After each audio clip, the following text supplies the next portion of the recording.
Hello students, I am Rajiv Ranjan, your physics faculty. Today we are going to discuss about Biot-Savart law, which is a syllabus of your class 12th and unit 3rd, moving charges and magnetism. Then in this lecture you will study about Biot-Savart law. What is Biot-Savart law? What is its definition? What is its physical significance? And Biot-Savart law in vector form. So let's start the topic. Biot-Savart law. First of all, आप लोगों को अगर पता होगा कि Biot-Savart law जो है magnetism के लिए हम लोग पढ़ेंगे, मैग्नेटिज्म के चैप्टर में पढ़ने वाले हैं। सबसे बेसिक बात अगर बात करें आपसे, तो मैग्नेटिज्म में आप लोग 10th में पढ़ के आए होंगे कि एक ऑस्टेड एक्सपेरिमेंट हुआ था। ऑस्टेड का जो एक्सपेरिमेंट था वो क्या था, किसी करंट कैरिंग वायर के पास अगर आप किसी मैग्नेटिक नीडल को ले जाते हो तो वो नीडल डिफ्लेक्ट हो जाते थे अपने पोजीशन से। ये शो क्या करता था? ये शो यही करता था बच्चों कि जब भी किसी करंट कैरिंग वायर के नजदीक किसी मैग्नेटिक नीडल या मैग्नेटिक फील्ड जो क्रिएट कर रहा हो किसी भी पार्टिकल को, किसी भी चार्ज पार्टिकल जो मोशन में हो उसके कारण मैग्नेटिक फील्ड क्रिएट हो रहा हो, उसको अगर किसी करंट कैरिंग वायर के नजदीक अगर ले जाते हैं तो उसमें एक मैग्नेटिक फील्ड के कारण एक फोर्स डेवलप होता है। वो फोर्स जो होता है मैग्नेटिक फील्ड फोर्स जो होता है उसके कारण वो नीडल अपने पोजीशन से डिफ्लेक्ट हो जा रहे थे। आप लोगों ने यही देखा होगा, 10th में पढ़ा होगा कि ये कोई करंट कैरिंग वायर है और इसमें अगर इस डायरेक्शन में कोई करंट फ्लो हो रहा है अगर, और यहाँ पे कोई अगर मैग्नेटिक नीडल अगर लेके जाते हैं तो नीडल अपने मीन पोजीशन से क्या होता है, यहाँ पे डिफ्लेक्शन शो करता है। मीन पोजीशन से अपने डिफ्लेक्ट होते हुए दिखेगा। ये हम लोगों को पढ़ना था 10th के सिलेबस में, जिसमें ऑस्टेड एक्सपेरिमेंट किया गया था। वो यहाँ पे 12th में नहीं पढ़ना, लेकिन कॉन्सेप्ट वही यूज करेंगे हम लोग कि किस तरीके से मैग्नेटिक नीडल के जगह पे अब हम लोग मूविंग चार्ज को रखेंगे। एक बात आप लोगों को अगर पता हो कि कोई भी मूविंग चार्ज जब चार्ज मोशन में हो और उसका मोशन नॉन यूनिफॉर्म हो, उस कंडीशन पे उसमें क्या आता है, मैग्नेटिक फील्ड डेवलप होता है। मैग्नेटिक फील्ड डेवलप होता है और उसके कारण एक मैग्नेटिक फोर्स लगता है, जिस फोर्स को हम लोग पीछे पढ़ के आए हैं। कोई मैग्नेटिक फोर्स है जिसको किसी मूविंग चार्ज के कारण जो फोर्स लग रहा होगा V क्रॉस V, वेलोसिटी उस चार्ज का और उस चार्ज का जो मैग्नेटिक फील्ड डेवलप हुआ है उन दोनों का क्रॉस प्रोडक्ट, अगर वेक्टर फॉर्म में दोनों वेक्टर क्वांटिटी है, क्रॉस प्रोडक्ट ही क्या देता है, आपका फोर्स देता है। यहाँ पे जो हम लोग बात करने वाले हैं, यहाँ पे जो होगा एक करंट कैरिंग वायर होगा। इस वायर के कारण हम लोग किसी एक स्पेसिफिक पॉइंट पे, जिस पॉइंट पे भी देखना चाहें, किसी भी पॉइंट पे, उस पॉइंट पे हम लोग क्या निकाल सकते हैं, मैग्नेटिक फील्ड स्ट्रेंथ या मैग्नेटिक फील्ड इंटेंसिटी निकाल सकते हैं।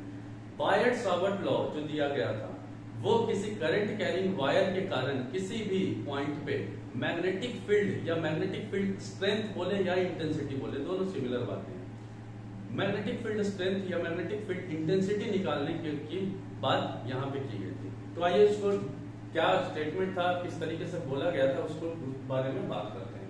सपोज करिए ये कोई करंट कैरिंग वायर है और इस वायर के कारण एक मैग्नेटिक फील्ड डेवलप हो रहा होगा इसके आसपास। ये है करंट जो कि इससे फ्लो हो रहा होगा। अगर हम लोगों को इस पॉइंट पे, P पॉइंट पे, अगर we want to find out the magnetic field at point P, then Biot Savart law gives us a expression of magnetic field intensity. अब हम लोग करने क्या वाले हैं बच्चों कि इस पूरे वायर के, होल वायर के थ्रू, इस पूरे वायर के थ्रू हम लोग कोई मैग्नेटिक फील्ड निकालना पॉसिबल नहीं है। तो जो बायट-सावर्ट लॉ दिया गया वो किसी स्मॉल करंट एलिमेंट के बारे में बताएगा। करंट एलिमेंट कहने का मतलब है कि ये छोटा सा डीएल लेंथ इससे काट लिया गया। ये जो डीएल लेंथ है, इस डीएल वेक्टर इसको बोलेंगे, लेंथ वेक्टर है, ये लेंथ का वेक्टर है और ये इस डायरेक्शन में जाएगा जिस डायरेक्शन में करंट फ्लो होगा।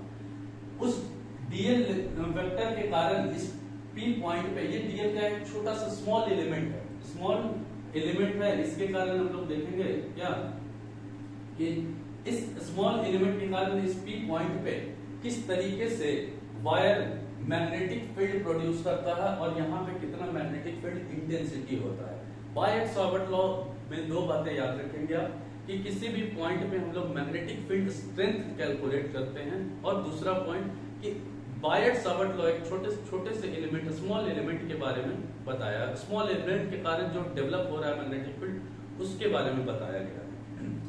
अब इसको बच्चों बोला क्या गया स्टेटमेंट में, अगर हम बात करें यहाँ से यहाँ तक का, ये जो है पोजीशन वेक्टर है, अगर इस P पॉइंट का पोजीशन वेक्टर dl से है, इसको मैं इधर लिख दे रहा हूँ, इस P पॉइंट से ये dl लेंथ का पोजीशन वेक्टर अगर है, ये क्या है पोजीशन वेक्टर है इस P पॉइंट का, इसको अगर ओरिजिन मान के चलें और ये P पॉइंट का पोजीशन वेक्टर शो करता है, पोजीशन वेक्टर हम लोग क्लास 11 में पढ़ते हैं, जब वेक्टर उसमें देखते हैं कि पोजीशन वेक्टर r से डिनोट करते हैं, और ये इस ओरिजिन से जो P पॉइंट तक का डिस्टेंस उसके डायरेक्शन के साथ उसको पोजीशन वेक्टर को लिखा जाता है। इस dl लेंथ के कारण यहाँ पे इस वायर और dl लेंथ में एक थीटा एंगल बनेगा। dl जो है ये भी एक वेक्टर कंपोनेंट है और पोजीशन वेक्टर भी एक क्या है वेक्टर कंपोनेंट, वेक्टर क्वांटिटी है। इन दोनों के कारण दोनों के बीच में एक थीटा एंगल बन रहा है, और इसके कारण इस P पॉइंट पे कितना मैग्नेटिक फील्ड इंटेंसिटी होगा उस चीज को कैलकुलेट करेंगे। तो अकॉर्डिंग टू वायट-सावर्ट लॉ जो स्टेटमेंट दिया गया बच्चों, वो स्टेटमेंट था it determines, as a statement तो आपको फिजिक्स में वैसे देखना नहीं है, लेकिन जो कॉन्सेप्ट है उस पे स्टिक होकर चलना, लेकिन फिर भी स्टेटमेंट जो दिया गया था ये मैग्नेटिक फील्ड इंटेंसिटी को कैलकुलेट करने के लिए बोला गया था। अब स्टेटमेंट में बोला क्या गया कि जो इस छोटे से एलिमेंट के कारण, छोटे से करंट एलिमेंट जो डीएल करंट एलिमेंट है, इसके कारण जो मैग्नेटिक फील्ड बन रहा है वो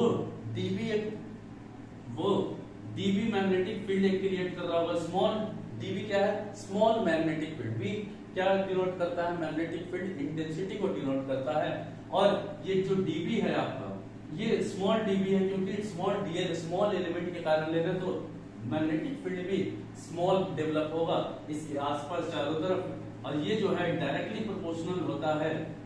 पहली बात तो बोला गया एक साइन थीटा की।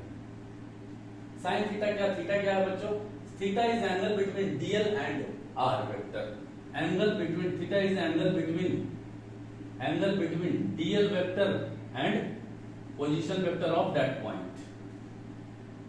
आफ्टर दैट दूसरी स्टेटमेंट और इंक्लूड किया गया कि जो डीबी है, जो स्मॉल मैग्नेटिक फील्ड इंटेंसिटी है, वो डायरेक्टली प्रोपोर्शनल है आई डीएल के।